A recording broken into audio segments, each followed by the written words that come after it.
Hello everybody, my name is Nupa Girl and we are back to our PlanetZoo series, and today we're going to be working on our Capybaras. So I've been looking forward to this specific habitat for a hot minute, but a lot has been happening. You guys, those of you who've been following along have heard, kind of my story and where I've disappeared to for a little bit, but we are back on track. As announced, our first videos started going out this past Saturday, and PlanetZoo is now any PlanetZoo videos are now being released on Thursdays, so I have that commitment going on. So there will be a weekly video for PlanetZoo on every Thursday. For now, I do foresee it being PlanetZoo series, but I might have some one-offs or some other things that I might do here and there. But for right now, I'm really invested in this series. As you can see, we're changing the area that was originally there. I'm trying not to delete anything from this area if possible. I want to reuse, rebuild, restructure, but I don't want to delete anything because as you guys can tell, over time, our finances are not always the best. Our finances go up, our finances go down. It fluctuates severely.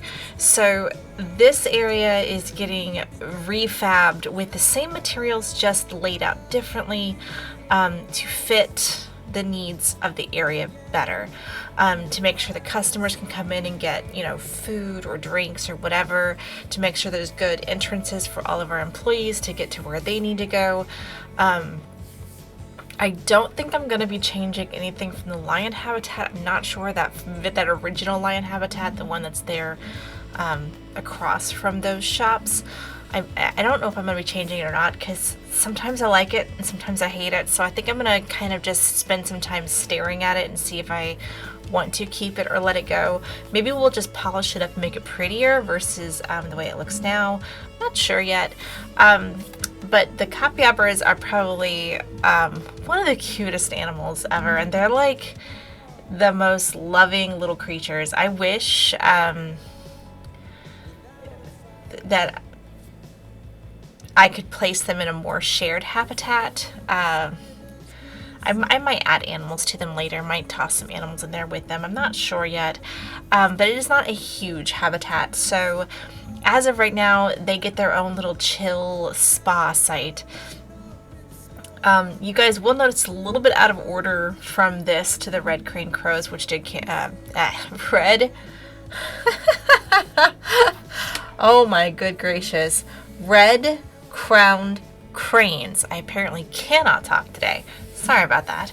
So it is out of order from the red crowned cranes because I wanted to rethink my brain on this one. I wanted to sit with it a little bit and make sure I enjoyed what I did with it. I do love the new structure here, the new walls, these glass with pillar walls, although they are a little bit limited. I do wish there was the two side glass on them. There's not. I'm wondering if they're going to update that at some point in time in the future, or if it's always going to be one way. Although capybaras are not really shy creatures, so I don't see it being an issue with them, but you won't be able to use this pretty barrier with any of the creatures that are shy, unless you're very careful with your foliage. So we'll get to that. But this area was restructured to make sure it was very viewer friendly, more compatible with the space, to make sure that we're very careful with our spacing, and the cappies are so cute with their little steam baths that I made sure that they got the little water spouts that splash water and basically bathe them. It's adorable. So yeah, so you'll see me fiddling around with the layout of this specific border, just because I want to make sure that it's accessible, looks good, has purpose.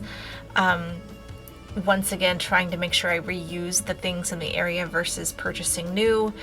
Not that I'm against getting new things, because obviously I put this barrier in, but I'm just trying to make sure that we don't waste money. Because if you think about it, most zoos are, while they are financially driven as far as, you know, the tickets you pay, a lot of them go on donations, and sometimes, especially in this economy we're in right now, a lot of them are struggling for funds to make sure they can keep the doors open, especially after COVID. So I'm trying to keep that mindset of making sure I'm being logistical about how a zoo or how a conservation area would actually care for the items if they're doing a rebuild or a refab of an area.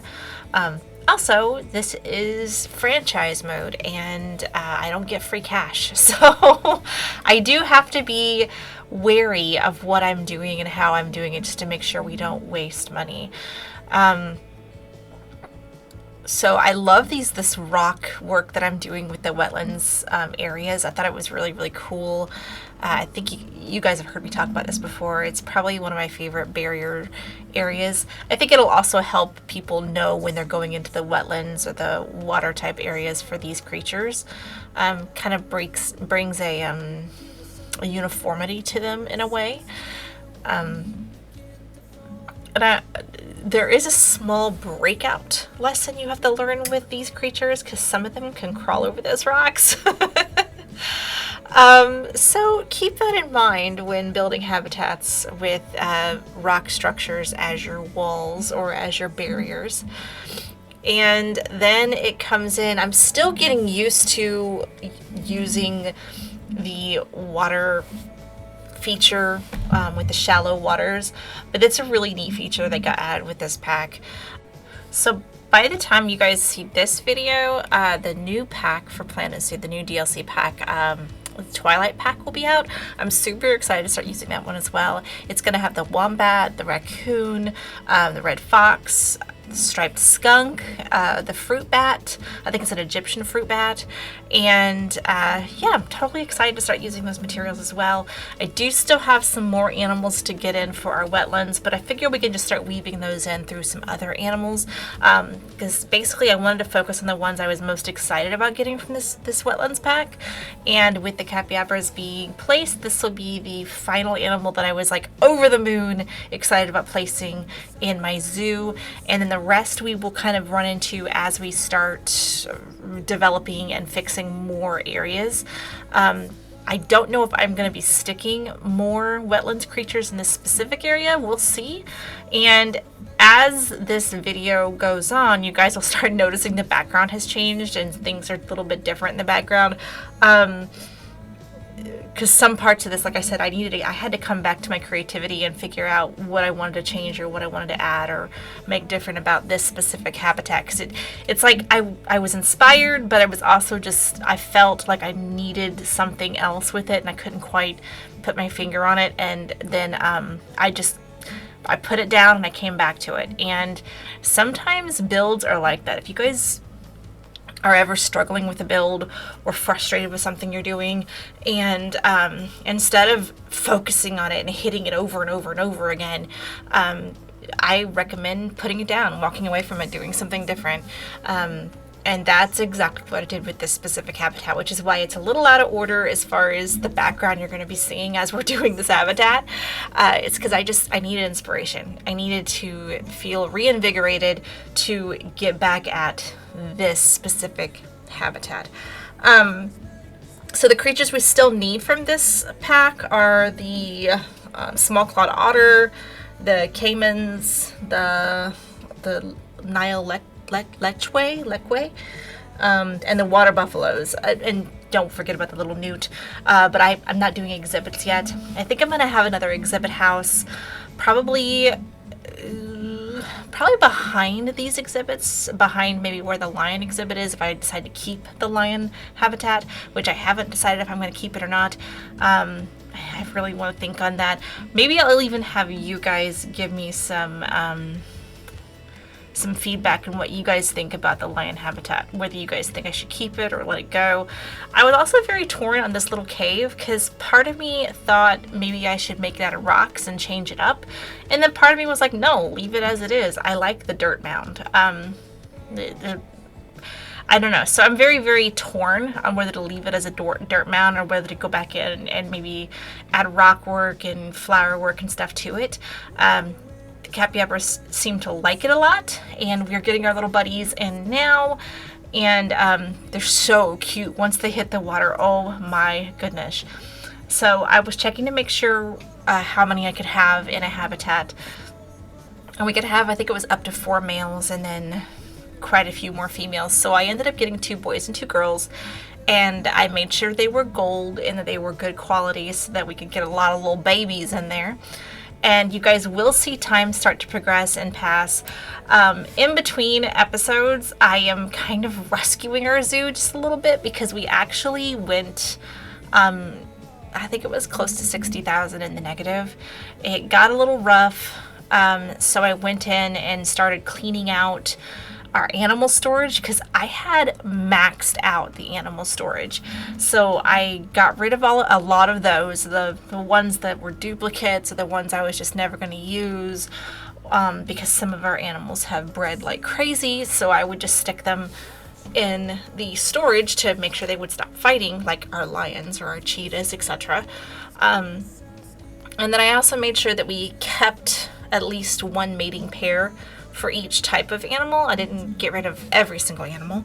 Although, funny story, the animal that we actually either released into the wild or sold the most of was our Indian peafowl. Oh my gosh, I had so many of those. So many. And then we're getting in some education. This one's going to be a little more basic. I do try to make things pretty or kind of fancy a lot of the times, but I also pay homage to the fact that you can make it a little bit basic, a little bit simple. I might go back through and put a little bit of foliage around the bottoms of these, like maybe some flowers or something, but I didn't think they needed to be super fancy, and then I realized I already had a one for the monkeys, so I put a red one for the crane, and then I put another one in for the crane. So getting that education with the speakers and everything else, because of course you will have better paying zoos, happier, customers, and of course higher education ratings if you make sure that you're putting education in as you are doing your habitats.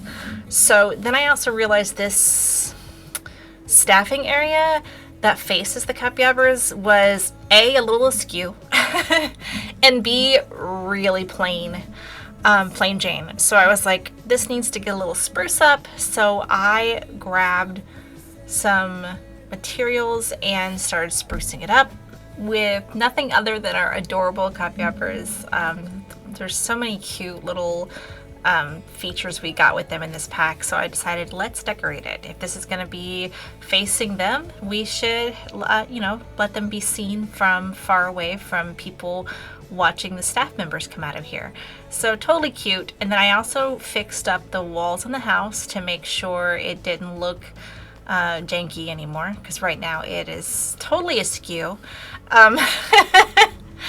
So first I put in some windows, made that look a lot better, and then I'm fixing up the walls, making that look a lot better.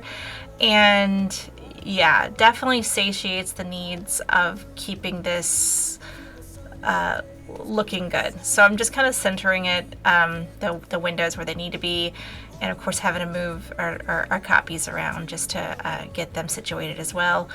And it's an easy fix. If you were looking at it after I was done, you wouldn't even know how I fixed it. But it's not perfect. We don't have to have perfect construction. It's a staff building. It's okay. So just kind of sliding pieces around to make sure they fit perfectly or fit the way I want them to. And then we move on to making the habitat more pretty. And then once I discovered what biome and continent we needed to use for their foliage, I just kind of went to town. Like, to be honest with you, I don't typically worry about whether or not I'm going over the reading too much on foliage, or whether they like it a lot or a little. I kind of base it off of how I feel about the area, whether it kind of matches the size and the type of creature. And this is where I was thinking, should I keep it dirt, or should I turn it into a musty cave with rock in it, with, you know, moss and everything else? And that's where I'm going to kind of leave it for now while I think on it. And then also, if you guys have thoughts on it, please comment below what you think. Whether you're like, yeah, turn that cave into, or turn that burrow into more of a cave with rocks and you know, vines and moss and everything else, I'll do it 100%. I just wasn't sure, like, once again, on the fence. So I left it as it is, because that was my original idea, was a dirt dune. Or if you're a Capybara expert and you're like, yeah, they totally prefer rock over dirt, over, you know, then I'll do it. I'll change it up. I'll add a bunch of rock to it. I'll make it all rocky, muddy, dirty looking, and we'll change up the look. And then I wanted to have a good variety of plants all throughout here. Plenty of plants that would flourish in the wet environment, and give them some privacy as well. So I tried to give them a lot more over toward their burrow, their sleeping area. And I did put some close to where the guests would view in, just to kind of keep a little bit of privacy. That's where I was double checking to make sure it wasn't a two-way glass. So if you're wondering why I clicked on that at that point in time, that's why. And I always try to do a lot of flowers or grass work and stuff, like in between cracks in the rocks and by the crevices where they meet the ground, because having grown up with someone who did a lot of landscaping, that's where we would find most of the overgrowth. Like if people were trying to keep it kind of trimmed, you know, for animals or whatnot, that is where they would kind of break loose and still peek through, is at the bottoms and crevices of rocks. And then I decided there just wasn't enough rock in here, things for them to crawl over or crawl on or lay on top of, instead of having to lay in the water, because you know, you want them to have the opportunity to make a choice. And then I added some bushwork along the rocks to kind of give it just a different than just plain rocks feel. I wanted it to be a little bit different than the other habitats, still making it nice and flush and flourished with different water foliage, as well as, once again, more rock work. When I saw one of them crawl out of that water on top of that rock, it was like the cutest thing ever. So I was like, oh, we need more rocks in the water. It's got to happen. I really wish I could make the rocks heated. I think that would be kind of fun, like having little heated rocks they can lay on top of. And then I realized there was like a space underneath that rock, so I figured I'd wedge one underneath there so it looked a little more on purpose. I also love those big leafed plants too. They're really fun looking. I think they're definitely different from other things we've gotten in the packs. This is where I was trying to decide what I wanted to do, whether the rocks or the cave, or the dirt mound. Still couldn't decide, so I put it away and then went to finishing up putting some plants inside the water area, to make sure that they could kind of swim around through some of the fun pond foliage. Then I realized they were kind of floating, so I brought them down to the water. And yeah, because I figured inside of water, especially if water's growing around the rocks and creating moss, there would probably be at least some greenery inside the water, since it's also shallow. Yeah, so this was a lot of fun to build. Once I got re-inspired, it became just a lot of fun. If you have not picked up the Wetlands Pack, I highly recommend it. It's probably one of my favorite packs to have messed around with. I really like this one, and I also really like the Australian DLC. Those are probably my two favorites to mess with as far as the different foliage that came with it. And the animals. Like, they had three of my favorite animals. Because I can't pick just one. Everyone's like, oh, what's your favorite? I'm like, I don't know. I have too many. Kangaroos, koalas, capybaras, platypuses. Those are my favorites. Or platypuses. I'm never quite sure which way to say that. I've been told that both ways are the correct way to say it. But anyway, I digress. And then, of course, I also really, really, really love llamas. So, sometimes it's hard to pick between the packs. If you have the funds to get all of the packs, they're all great, honestly. But if I had to pick two to get, it would definitely be the Australian DLC and this Wetlands Pack would probably be my two favorites so far. Although, I'm rather excited about the Twilight Pack, which just came out today while I was recording. And, I haven't touched it yet because I wanted to get this recording done first, but I'm really excited. I'm super excited. I'm hoping it's as good as it looks. I might be adding it to my favorite highly recommend packs, not sure yet. So that's it. That is the new habitat. Capybaras, happy in their place. What do you guys think? Are we fans? Do we like this build? Look at them, guys. They're so cute. Alright, guys. I hope you guys have enjoyed. I will catch you guys in the next one. Bye!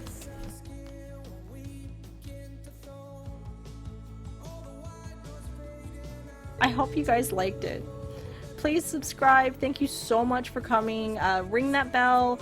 All those really cool YouTube things. And I'll catch you guys in the next one.